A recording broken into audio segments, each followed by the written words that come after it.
आज का लेक्चर तो जो आज का लेक्चर है लेक्चर नंबर 7 है, ऑनलाइन लेक्चर नंबर 7। और हम डिस्कस करेंगे सरफेस चार्ज एंड कैपेसिटर्स के बारे में।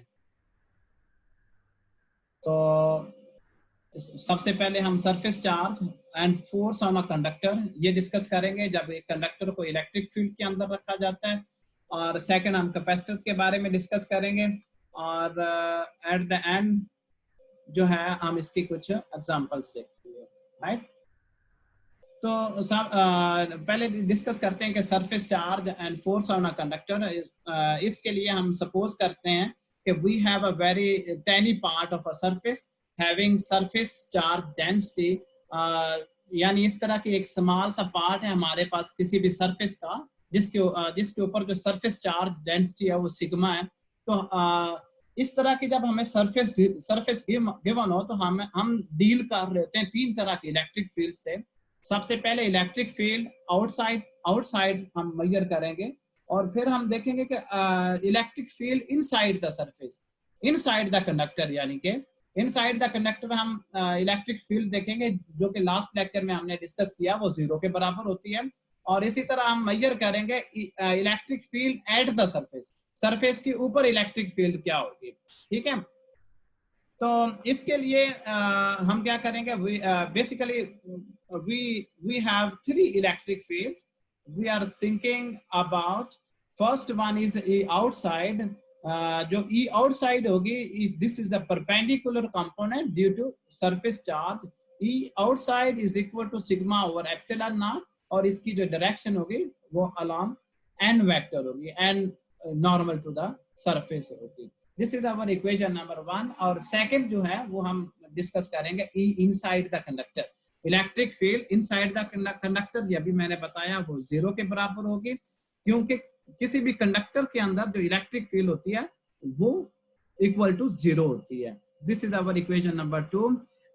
और ये बात हम लास्ट प्रीवियस लेक्चर में हमने पढ़ी है कि electric field is equal to minus del into B, या इसको हम ऐसे भी लिख सकते हैं electric field is equal to negative of the gradient of potential, ठीक है। और इसे फिर ऐसे भी हम लिख सकते हैं कि electric field is equal to minus partial v over partial n। अच्छा, तो इस तरह अगर हम इलेक्ट्रिक फील्ड को इस तरह लिख सकते हैं तो इक्वेशन नंबर 1 फिर इस तरह भी लिखी जा सकती है कि partial v over partial n is equal to minus sigma over epsilon naught। This is our equation number 3।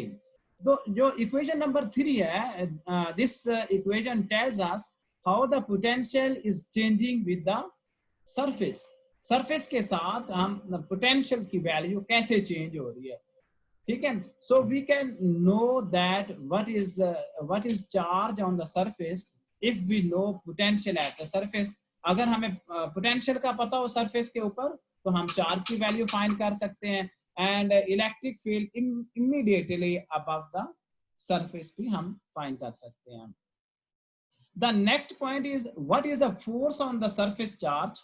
जो अगला पॉइंट है हमारा वो क्या है कि सरफेस चार्ज के ऊपर फोर्स कितनी लग रही होगी, ठीक है, क्योंकि ये इलेक्ट्रिक फील्ड के अंदर सरफेस पड़ी हुई है। For this we should exclude the electric field due to this surface। हम क्या करेंगे, एक्सक्लूड करेंगे किसको, जो फोर्स लग रही है इस अपने फील्ड की वजह से, because this surface is not exerting any force on itself and we should focus only at the electric field due to the other sources, ठीक है। तो so the force on the surface charge is, surface charge के ऊपर जो force लग रही है उसे स्मॉल f से रिप्रेजेंट किया हुआ है। डेफिनेटली ये वेक्टर क्वांटिटी है, इसके ऊपर एरो लगा हुआ है which is equal to sigma into E electric field at the surface. Equation number 4 जो है ये ऐसे है कि फोर्स हमें जो बताती है, जो हम इससे हासिल करते हैं वो है फोर्स पर यूनिट एरिया। हम फोर्स पर यूनिट एरिया क्यों ले रहे हैं, क्योंकि सिग्मा जो कि सरफेस चार्ज डेंसिटी है सरफेस के ऊपर is charge per unit area. तो यहाँ पे हमें अगर इलेक्ट्रिक फील्ड फाइंड करना हो, इलेक्ट्रिक फील्ड फाइंड करने के लिए हम क्या करते हैं, जब हमारे पास सरफेस बहुत छोटी सी हो, थिन हो, तो हम क्या करते हैं उसके ऊपर एक स्मॉल गॉसियन पिल बॉक्स ले लेते हैं इलेक्ट्रिक फील्ड को फाइंड करने के लिए। Suppose a surface and a pill box, ये पिल बॉक्स उसके ऊपर बनाया हुआ है, which is just touching the surface, जो सरफेस को सिर्फ टच हो रहा है, यानी बहुत ही स्मॉल सा है। तो अगर जो सरफेस है बहुत थिन है, तो for this thin surface E parallel is equal to 0 because the flux is 0. ठीक है। So total electric field just above the surface and total electric field just below the surface और E जो electric field है above the surface is equal to E at the surface plus sigma over 2 epsilon naught n unit vector. This is equation number 1. E at का क्या मतलब है? E electric field due to any source, ठीक है, and E below which is equal to E outside minus sigma over 2 epsilon naught n unit vector, ये हमारे पास equation number 2 आ जाएगी, and sigma over 2 epsilon naught n unit vector represents electric field has to pass through this surface, ठीक है। और we shall write these equations as E at is equal to E electric field above minus sigma over 2 epsilon naught n unit vector. This can be written as E at is equal to E below plus sigma over 2 epsilon naught n unit vector. ये हमारे पास equation number 3 और 4 आ जाएगी। Take the average of 3 and 4 to get the electric field outside. Outside electric field find करने के लिए हम क्या करेंगे, हम इन दोनों इक्वेशन का एवरेज ले लेंगे।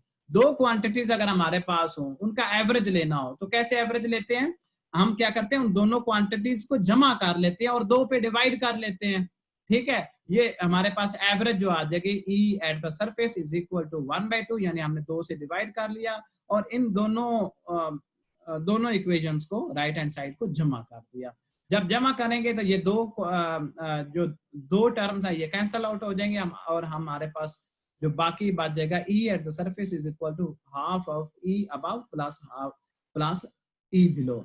ये हमारे पास इक्वेशन नंबर 5 आ जाएगी। Now for conductors E inside or below the surface is 0। ये हमने लास्ट लेक्चर में पढ़ा था। Electric field inside the conductor और below the conductor is 0 and electric field above, और जो electric field above the surface हमारे पास होगी वो होगी sigma over epsilon not along the n unit vector. So equation number 5 becomes E at is equal to 1/2 sigma over epsilon naught n unit vector. This is our equation number 6।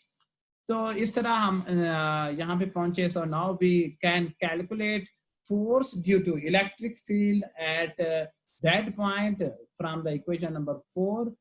F is equal to sigma multiplied by E at the surface, यानी from equation number 6 1/2 sigma over epsilon naught n unit vector। और इसको आप थोड़ा rearrange करें, rearrange करने से क्या होगा, F is equal to 1/2 sigma square over epsilon naught। अगर मैं अब एप्सिलॉन नॉट से डिवाइड भी कर दूं और मल्टीप्लाई भी कर दूं तो हमारे पास आ जाएगा F is equal to 1/2 epsilon naught sigma square over epsilon naught square। Sigma over epsilon not किसके बराबर है भला, ये हम पहले पढ़ चुके हैं। तो हमारे पास सिग्मा ओवर एप्सिलॉन नॉट जो है वो E के बराबर होता है, इलेक्ट्रिक फील्ड के बराबर होता है। In terms of electric field outside F is equal to epsilon naught divided by 2 into electric field outside और इसका स्केयर आ जाएगा। In fact it gives the electrostatic pressure।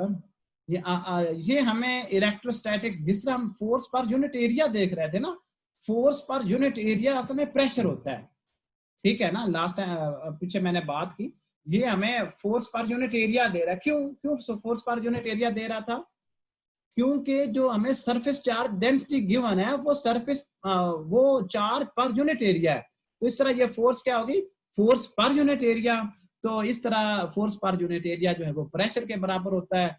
तो इस तरह P will be equal to epsilon naught divided by 2 और ये multiplied by electric field outside, ठीक है। यहाँ पे स्केयर आना है, वो बाय मिस्टेक रह गया, तो ये प्लीज आपने लगा लेना है। तो दिस इज इक्वेशन नंबर 9।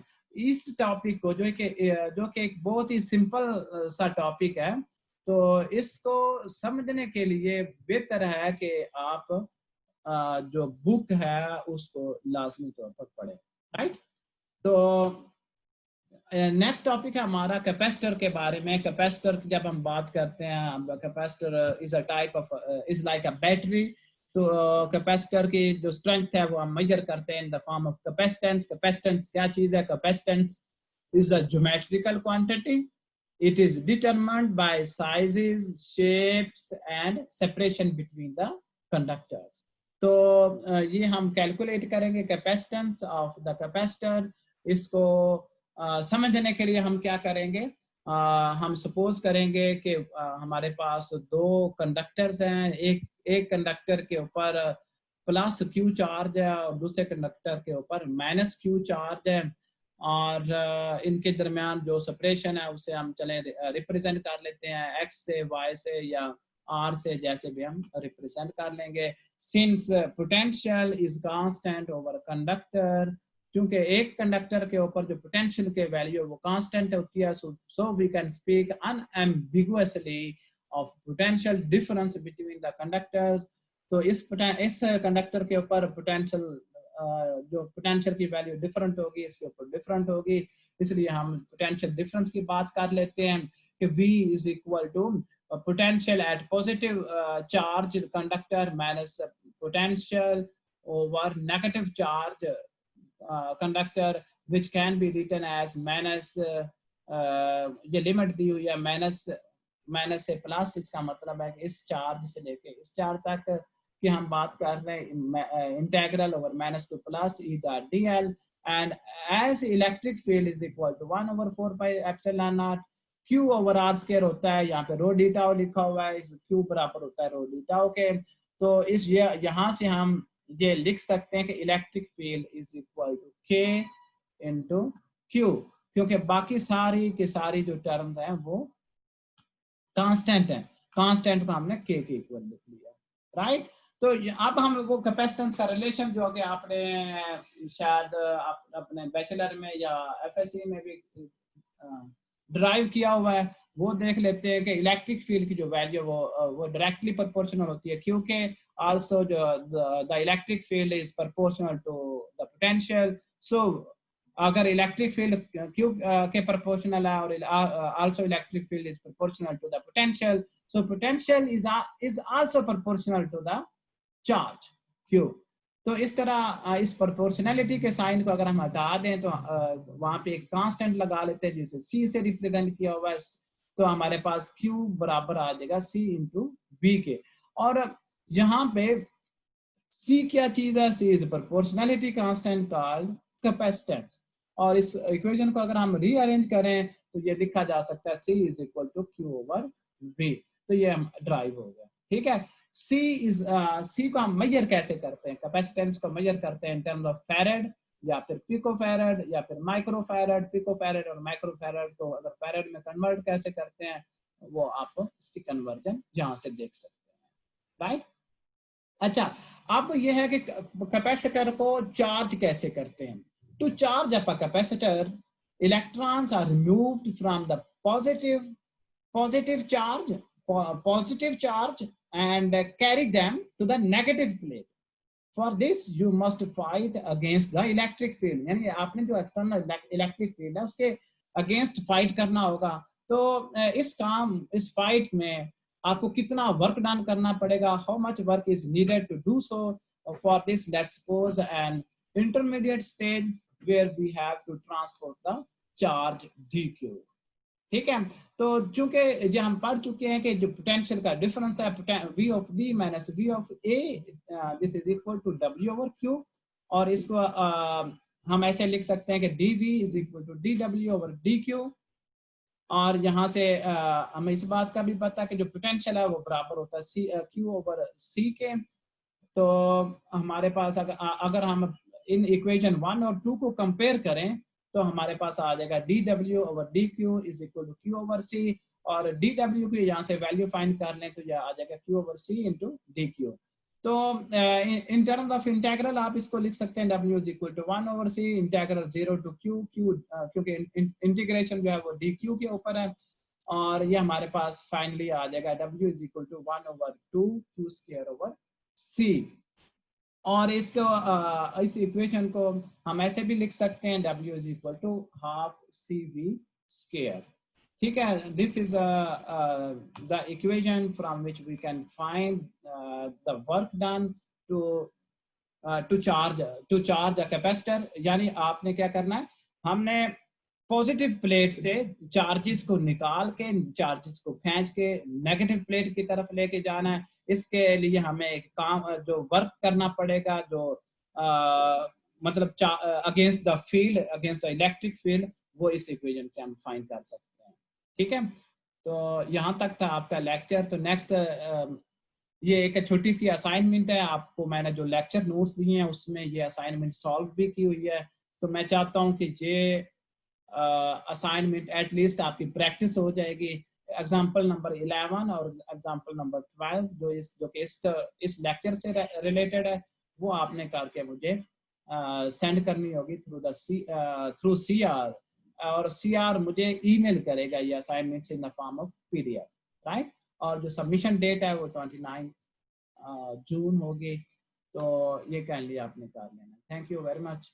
और इसके बाद मैं आपके क्वेश्चन लूंगा। अगर कोई क्वेश्चन है इस लेक्चर से रिलेटेड तो प्लीज आस्क। किसी भी बच्चे का कोई क्वेश्चन है तो मैं आपको अनम्यूट कर रहा हूं, तो आप प्लीज पूछें।